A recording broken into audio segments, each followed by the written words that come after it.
afternoon.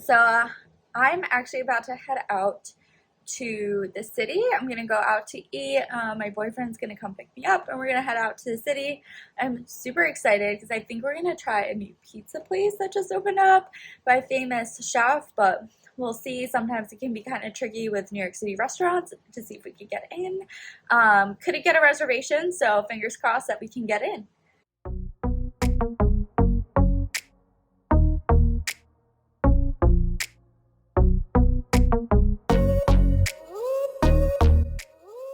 So I arrived at the lovely Stretch Pizza in New York City. This restaurant is located in Flatiron, New York City. I highly recommend, if you're looking to come to Stretch, to definitely grab a reservation. They come up on their website. Even the bar stools are actually based on reservation only. So if you're looking to grab a seat, I highly recommend. If not, I didn't have a reservation. I got there early. Someone ended up canceling and I ended up getting 2 bar seats. Starting off with the meatball sliders, the meatballs are really good. You could really taste the breadcrumbs that were made with them. The cheese and the pickle added an extra texture, and the garlic bread on top took the sliders to a whole new level of flavor. I highly recommend. The pizza was absolutely delightful. The tanginess from the sour cream and scallion mixed beautifully with the bacon and the potato.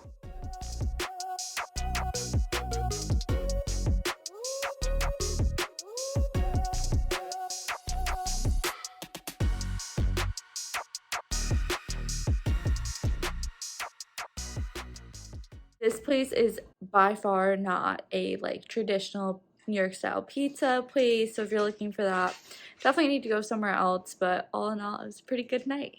Yeah. Good morning. I just made a quick cup of coffee. I do have just a work from home day, so I thought it would be fun to just take you guys along. Just gonna do some work at my normal Monday through Friday 9 to 5 job, and maybe throw a little bit in. Maybe throw a few other things in there along the way. I already have some laundry going, and I have a class tonight, fitness class. For those of you who don't know, I take F45 classes, and yeah, I think we're just gonna have a good day. All right, so finished up work this morning. Was more chaotic than I had originally anticipated, but got a little coffee left, which is great. I'm going to take Remy out for a nice walk, get some fresh air, which is always lovely, make some lunch, and then back to work. So not a bad day overall, but I gotta get through the chaos, but that's okay.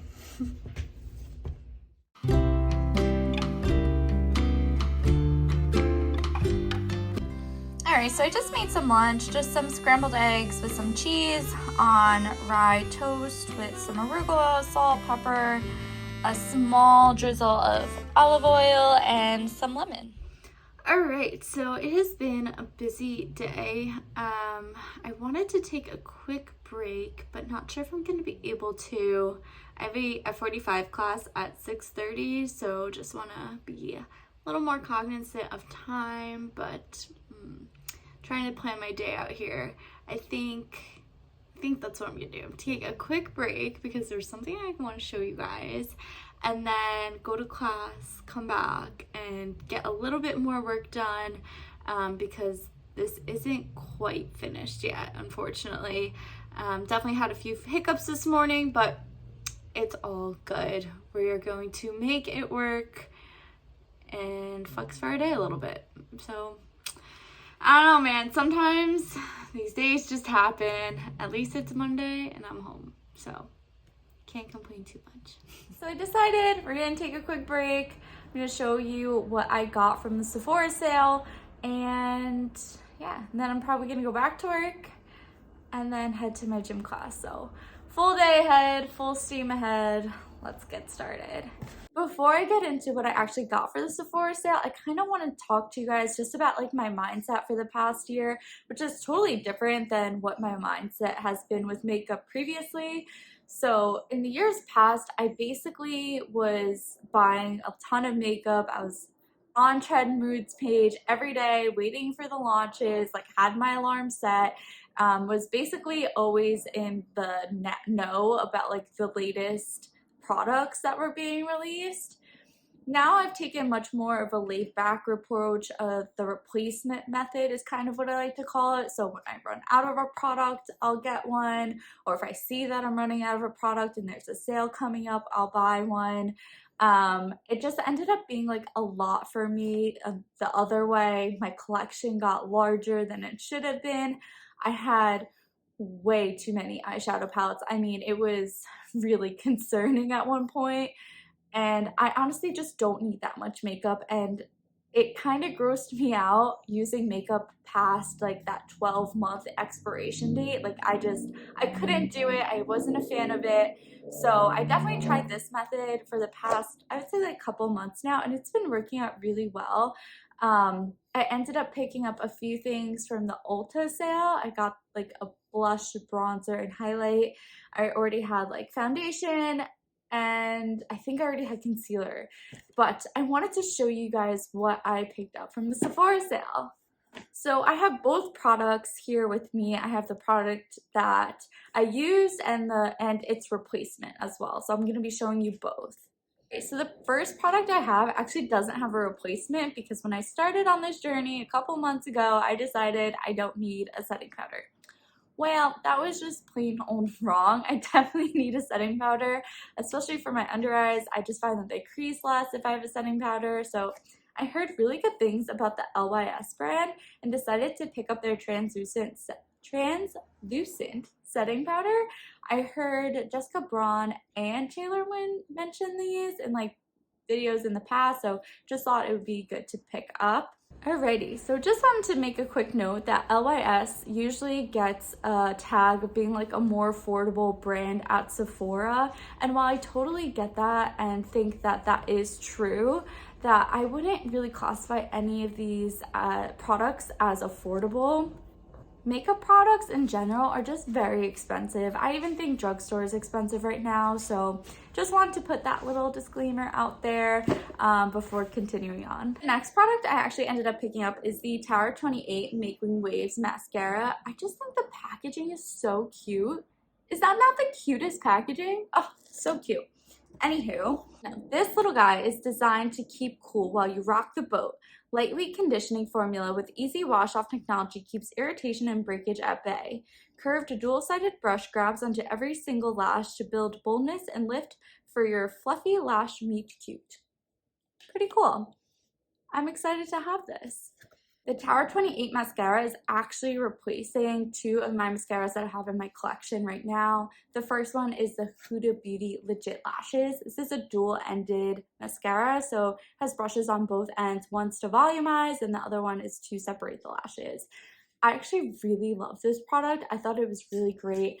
I generally like trying new mascaras, so that's why I ended up picking up the Tower 28 one, but I would repurchase this one, and if the Tower 28 one doesn't work out, I might be repurchasing this. The other mascara that's getting replaced is the Too Faced Better Than Sex mascara. I used to love this mascara. It was like my personal like favorite back in the day, but honestly, I find this one dries out super fast. I don't know if they changed the formula because I don't remember that always being the case, but I ended up actually getting this in a FabFitFun box, so that's why I ended up having two instead of the normal one. But yeah, it just doesn't perform as it used to, so kind of disappointed in this one.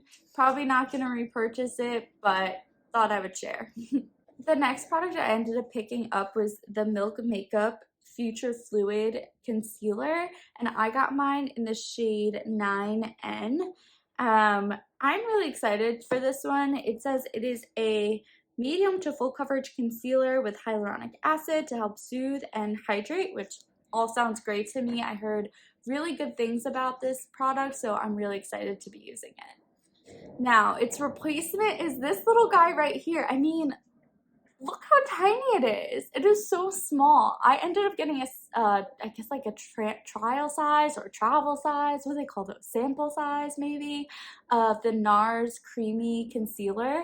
I got mine in the shade medium 1.75 tiramisu, and honestly it's not a bad product, but I wouldn't say it's like a great product either. Like I wasn't willing to go out and buy the full size. I think this little trial size was perfect. It did crease on my under eyes a bit, but I think with some translucent setting powder, it'd actually be okay. I just wanted to try something new, so that's why I ended up picking up the Milk. Moving right along, the next product I picked up was the Fenty Beauty Fenty Glow. And this product is Addictive Shine, Nourishing Wear, and Universal Finishing Touch. Sounds great to me. I've actually had a ton of these gloss bombs, and I ended up actually throwing away a ton of them. They were just either sitting in my car or they were in my pocketbook for way too long. They just got really old, and like it was their time to go, and I thought I could replace it with something else, and honestly I just wasn't a fan. It was really not my favorite. I have not found a formula that I like better than this. I used to have like the Christmas specials with all the minis, so I'd like Fussy, white, hot chocolate, that white one, I forget the name of that one, but that one was really pretty too. Now I know there's like a viral TikTok of the other Fenty lip gloss. I think it's like a milky like pink. Personally, I don't think that would look good on me and my skin tone. I generally like something like this, or like the Fussy or the hot chocolate. That's definitely more my vibe, so that's why I ended up going with the Fenty Glow. I actually haven't tried the Fenty Glow yet, so I thought it was a perfect time to try. So that product is actually replacing the Maybelline Lifter Gloss. I did not enjoy this product at all. It got like really sticky, like super sticky. I could like, you know, feel that like the pull of the gloss, and even when I applied like the smallest amount, I still felt that pull, and I didn't like it. I didn't enjoy it. Again, the Fenty gloss bombs, I've tried them in the past. They're one of my favorites, and I had to go back and pick another one up. So that's going to be replacing this guy right here. And the last product I ended up picking up from the Sephora sale was a palette, and I ended up going with the NARS Orgasm Rising palette, and I just think it's so cute. I mean, look at that packaging. I'm actually pretty picky with my eyeshadow palette, only because I generally only get one. And when I ordered this, the colors pulled way more warm and brown toned. And when I received it in the mail, it definitely pulls way more pink toned. So I'm definitely gonna have to play around with it to see if I can make just this one palette work. But I might have to pick up like just a basic small neutral palette from the drugstore just to have those basics. So that's the only thing with this one that I'm not thrilled about. Okay, so like this is the inside of the palette, and I feel like these colors are pulling way more warm tone than like it actually in real life. So I feel like it actually is more pink toned than what's showing on the camera right now. Not my personal favorite, but I think I can make this work. So I'm really excited. The shimmers in here look stunning. So I'm super excited to get to playing with those. But overall, I definitely think it needed a little more deeper, like a deep like dark brown, or maybe more of just like a warm tone brown to warm things up a bit. But I'm excited to play with this. I can't wait, and yeah, I'll let you know my thoughts in a future video. So the NARS palette is replacing the Sigma Ritzy palette. I ended up actually picking this up from Target like over a year ago. Like it's been a while. This palette has definitely gotten a lot of love, but it's definitely time for it to go. This is the inside of the palette. This shade right here actually gave me a lot of difficulty, and along with this shade over here as well. I just got a lot of fallout from Gold Rush and from Nocturnal. So overall, I can't say I highly recommend this palette. I didn't really use Silk too often, and Rich gave me some issues. So I really only used Hazel, Midas, Nectar, and Brownstone. Overall, I do think this was a pretty decent palette, and I am sad to see it go. And yeah, that's everything that I ended up picking up at the Sephora sale. So I'm so curious to see what you guys picked up, so let me know down in the comments below. But yeah, this was fun. I think I enjoyed doing the vlog, so I will be continuing that series. Thank you guys so much for watching. Don't forget to give this video a thumbs up and subscribe, and I'll see you guys next time. Bye!